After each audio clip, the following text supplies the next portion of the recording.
Hello friends, आप सभी का स्वागत है हमारे यूट्यूब चैनल पे। हम लोग यूपी डीएलएड सेकेंड सेमेस्टर की तैयारी कर रहे हैं, लेकिन आज बात DElEd second semester, fourth semester या फर्स्ट सेमेस्टर कोई भी सेमेस्टर हो, हम सभी के बारे में बात करेंगे। क्योंकि ज़्यादातर बच्चे जो हैं उन लोगों के दिमाग में ही चलता है कि एग्ज़ाम में कॉपी कैसे लिखें कि एक अच्छा छाप छोड़ें हम एग्ज़ामिनर के ऊपर। क्योंकि कुछ बच्चे ऐसे हैं जो यही परेशान रहते कि कॉपी कैसे लिखें, कैसे चीज़ें होनी चाहिए, कैसे हमें लिखना चाहिए, इन सारी चीज़ों को लेके वो परेशान रहते हैं। तो आज हम लोग इन सारी टॉपिक पे बात करेंगे कि आप कॉपी कैसे लिखें कि आप 90% प्लस आप अपना स्कोर करके आएँ। साथ में आप जब दे के आएँ एग्ज़ाम तो आप इस टेंशन में ना रहें कि मेरा बैक तो नहीं लगेगा। क्योंकि कॉपी लिखने का भी एक तरीका होता है और आप उस तरीके से लिखेंगे तो आप एक अच्छा प्रभाव डालेंगे और आप चीज़ों को बेहतर करके आएँगे। देखिए क्या होता है कि बच्चे क्या करते हैं, सबसे पहले हमें आप जैसे एग्ज़ाम हॉल में आप जाएँगे तो आपको एक कॉपी मिलेगी। कॉपी आपकी कैसी रहेगी? वर्टिकल में रहती है ना? क्या कॉपी कैसे रहती है? वर्टिकल में रहती है, ऐसी ही आपको ये कॉपी मिलेगी। और बच्चे क्या करते हैं कि एक लाइन इधर खींचते हैं, एक लाइन इधर खींचते हैं और बीच में वो इतनी सी जगह रखते हैं। क्या करते हैं, जैसे जैसे आपको वर्टिकल फॉर्म में आपको कॉपी मिली और आप करते क्या हैं कि एक लाइन आपने इधर से खींच लिया, एक लाइन आपने इधर से खींच लिया, बीच में इतनी जगह बची। आप क्या सोचते हैं कि मैं कॉपी भर लूँगा तो मुझे ज़्यादा मार्क्स मिलेंगे और मैं पेपर को जल्दी सॉल्व कर लूँगा, कॉपी भरने पे नंबर मिलेगा। बट ऐसा नहीं है, कॉपी भरने पे नंबर नहीं मिलता। आप कितना अच्छा अपना प्रेजेंटेशन दे रहे हैं इस पे नंबर मिलता है। भले ही आपको कुछ चीज़ें नहीं आ रही है बट आपका अगर प्रेजेंटेशन अच्छा है तो आपको फुल मार्क्स मिलेगा। तो फुल मार्क्स के लिए आपको बेहतर करना पड़ेगा। आप अपनी कॉपी को ऐसे दिखाना है कि हाँ, आपने अच्छा प्रेजेंटेशन दिया है। तो कोशिश मत करिए, आपको यही करना है कि जो कॉपी आपको मिल रही है उसके सिर्फ एक साइड में लाइन खींचिए, एक साइड में। वो भी कोशिश करिए कि आप ब्लू ब्लू स्केच से लाइन खींचें। अधिकतर बच्चे क्या करते हैं, ब्लैक स्केच से लाइन खींचते हैं, बट आप ब्लैक से ना खींच के ब्लू से खींचिए, ये ज़्यादा आकर्षित होगा। क्यों? देखिए, ब्लैक ज़्यादा आकर्षित नहीं करेगा बट ब्लू क्या रहेगा कि कॉपी की जो लाइन रहती है, आप अगर उससे ब्लू लाइन से खींचेंगे तो ये थोड़ा अलग कर देगा, है ना। और चीज़ें आपको इतनी जगह बचेगी, इतनी स्पेस बचेगी जहाँ पे आपको अपना क्वेश्चन करना है ना। 3 फॉर्मेट में आप लोगों का पेपर होता है। कितने? 3 फॉर्मेट में होता है। आपको ऑब्जेक्टिव प्रश्न मिलते हैं और अति लघु प्रश्न मिलते हैं और लघु उत्तरीय प्रश्न मिलते हैं। इन्हीं तीनों चीज़ों को, इन्हीं 3 क्या होते हैं, खंड होते हैं। इन्हीं तीनों को आपको क्या करना है, कंप्लीट करना है। अब आप कितना बेहतर इन तीनों को कर पा रहे हैं ये आप पे डिपेंड करता है। देखिए, बहुत से बच्चे हैं ऑब्जेक्टिव का एक आ रहा है, एक ऑब्जेक्टिव का कर लिए, दूसरा नहीं आ रहा है उसको उन्होंने स्किप कर दिया। फिर वो तीसरा आ रहा है, तीसरा उन्होंने कर लिया।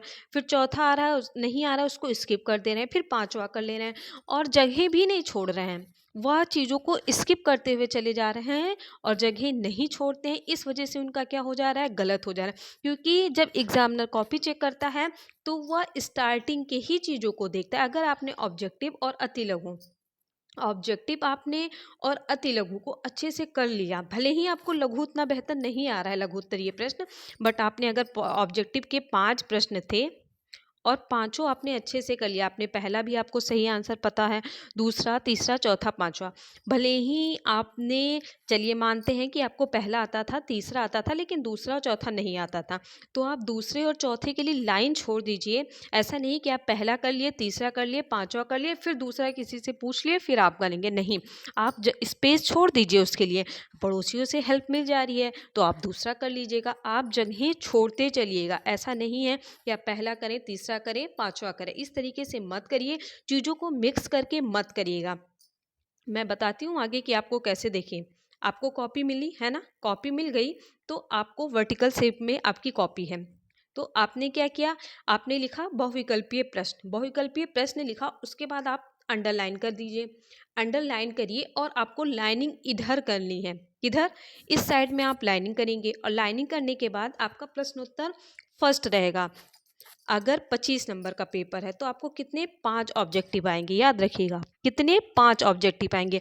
तो आप प्रश्नोत्तर संख्या 1 डालेंगे, कहाँ डालेंगे, बीच में डालेंगे, और आप बीच में क्या कर देंगे, जगह छोड़ देंगे, जगह छोड़ देंगे। और अगर आपसे क्वेश्चन पूछा है कि एमिल पुस्तक किसने लिखी, तो रूसो ने, आप यहाँ पे क्या डाल देंगे, रूसो डाल देंगे, है ना।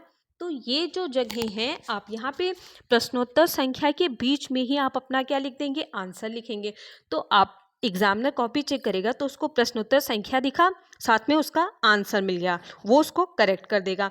नेक्स्ट आपने प्रश्नोत्तर संख्या 2 डाला, पूछ लिया कि दिव्या सपन पुस्तक किसकी है, गीजूबाई बधेगा आपने लिख दिया, है ना। आप चीज़ों को अच्छे से लिखिएगा, है ना। यहाँ पे बीच में प्रश्नोत्तर संख्या बीच में डाला, उसके जस्ट नीचे आप क्या लिख देंगे, गिजूभाई बधेगा। ऐसे ही मतलब आप क्वेश्चन डालेंगे, प्रश्नोत्तर संख्या आपकी बीच में रहेगी, प्रश्नोत्तर संख्या आपकी कहाँ रहेगी, बीच में रहेगी। यहाँ आपकी आपने लाइनिंग इस साइड करना है ना, अपने लेफ्ट साइड में आप लाइनिंग करेंगे और चीज़ों को छोड़ देंगे। यहाँ पे प्रश्नोत्तर संख्या कहाँ, बीच में आप डालेंगे और उसके जस्ट नीचे आप अपना आंसर लिखेंगे। आपको 5 ऑब्जेक्टिव रहेंगे, ऐसे ही आपको नंबरिंग करते चलना है, एक भी क्वेश्चन आपको मिस नहीं करना है कि आपने प्रश्नोत्तर संख्या 2 कर दिया उसके बाद प्रश्नोत्तर संख्या आपने यहाँ पे 4 कर दिया, नहीं। आप प्रश्नोत्तर संख्या 2 के बाद 3 आ रहा है तो आप 3 ही करेंगे, 4 बाद में करेंगे। मतलब आपको सीरियल वाइज चीज़ों को लेके चलना। आपका क्या हुआ, ऑब्जेक्टिव प्रश्न कंप्लीट हो गया। अब उसके बाद आप लोग क्या करेंगे, अति लघु उत्तरीय प्रश्न डालेंगे। क्यों, क्योंकि ऑब्जेक्टिव आपके वास्तुनिष्ठ प्रश्न जो हैं वो खत्म हो जाएंगे, उसके बाद आपको क्या मिलेंगे, अति लघु प्रश्न। कोशिश करिएगा आप अपने एक पेपर में ऑब्जेक्टिव प्रश्नों को खत्म कर लें। उसके बाद नेक्स्ट पेज में आप क्या डालेंगे, अति लघु उत्तरीय प्रश्न। अति लघु उत्तरीय प्रश्न लिखने के बाद आप उसके नीचे अंडरलाइन कर देंगे। अंडरलाइन इसलिए कर देंगे क्योंकि आप इसको हाईलाइट करना है कि अब मैं अति लघु उत्तरीय प्रश्न करने जा रहा हूं। उसके बाद अति लघु कंप्लीट होने के बाद 5 आपके ऑब्जेक्ट थे तो आपने 5 प्रश्न ऑब्जेक्टिव के कर लिए। अब आप डालेंगे क्या, प्रश्नोत्तर संख्या 6 बीच में डालिएगा। आप अति लघु प्रश्न लिखिए, उसके बाद 2 लाइन आप छोड़ दीजिए, थोड़ा स्पेस हो जाएगा और चीज़ें पता चलेंगी कि हाँ अब अति लघु के बाद प्रश्नोत्तर संख्या आप कौन सा करने जा रहे हैं, 6 करने जा रहे हैं। आप 6 डालेंगे, उसके बाद फिर आप एक लाइन छोड़ के दूसरी लाइन से यहाँ से आप चीज़ों को लिखेंगे। और आपको पता होना चाहिए कि आपका जो अति लघु उत्तरीय प्रश्न है उसको आप 30 शब्दों में लिखना है, इससे ज़्यादा मत लिखिएगा। क्योंकि बहुत से बच्चे वो कॉपी भरने A+B कॉपी लेने के चक्कर में बहुत सी कहानियाँ लिख देते हैं, बट कहानी लिखने का कोई भी मतलब नहीं है। क्योंकि आपका अति लघु प्रश्न 1 ही नंबर का आना है, 1 नंबर में आप जो क्वेश्चन में पूछा जा रहा है बस आप वही लिखिए। अगर आपसे ईयर पूछा जा रहा है तो आप ईयर ही लिखिए, फालतू कहानी लिखने का कोई भी मतलब नहीं है। आप 3-4 लाइन छोड़ दीजिए, जैसे कोई कुछ भी पूछ रहा है ना, तो आप 2 से 3 लाइन में अपने आंसर को कंप्लीट करिए, फिर 2 लाइन छोड़ के फिर आप प्रश्नोत्तर संख्या 7 डालेंगे। इससे क्या होगी, चीज़ों में स्पेस दिखेगा, चीज़ें अच्छी लगेंगी और अट्रैक्टिव लगेगी। इससे एग्जामिनर पे अच्छा प्रभाव डालेंगे और बढ़िया लगेगी। अति लघु आपका जब कंप्लीट हो जाएगा तो आप नेक्स्ट पेज में क्या डालेंगे, लघु उत्तरीय प्रश्न, है ना, लघु उत्तरीय डालेंगे और उसके नीचे क्या करेंगे, अंडर लाइन करके फिर आपका जो प्रश्नोत्तर संख्या है, क्योंकि 5 आपके ऑब्जेक्टिव रहेंगे, 6 आपके अति लघु रहेंगे, तो 5 और 6 कितने हो गए, 11 प्रश्न आपके हो गए। तो लघु उत्तरीय आपका कहाँ से स्टार्ट होगा, प्रश्नोत्तर संख्या आपका क्या रहेगा, 12 रहेगा। 1-2 लाइन छोड़ के आप फिर क्या लिखेंगे, प्रश्नोत्तर संख्या 12। कोशिश करिएगा बीच में आप जो भी हेडिंग्स हैं उसको बीच में डालें, उसके नीचे आंसर लिखें। इससे क्या होगा कि आप एक अच्छा प्रभाव डालेंगे। और जैसे टॉपर्स की कॉपी होती है कि हाँ चीज़ें साफ सुथरी रहती है और दूर से ही अट्रैक्टिव लगती है, वैसे ही आपकी कॉपी लगेगी। कुछ बातों का आपको ध्यान रखना पड़ेगा।